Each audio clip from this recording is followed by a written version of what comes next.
ek voel baie keer 'n bietjie dubbelsinnig daaroor want jy weet dit gaan vir my eintlik meer oor landskap as oor natuur per se.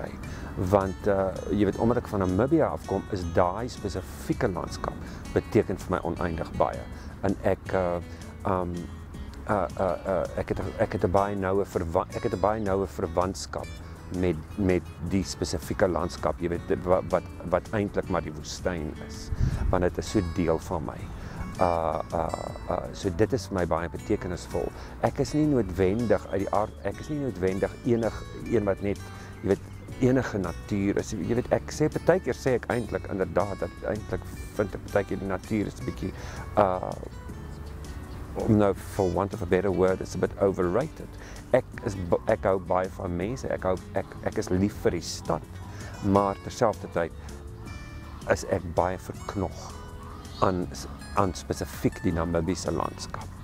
En ek is lief vir die natuur, ek dink enige mens kan jy weet, enige mens kan daarmee, dit kan vir enige mens iets beteken, die natuur, dit is maar so, maar ek weet nie of ek byvoorbeeld alleen verlang in die natuur kan gaan woon of iets nie.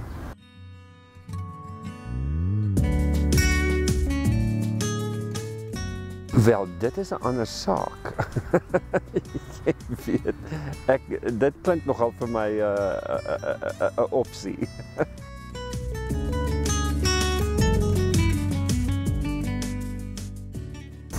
Ek weet nie, 'n goeie bundel gedigte, jy weet, byvoorbeeld Marlene van die Kerk se nuutste bundel gedigte of so iets, of my versameling Breitenbach gedigte.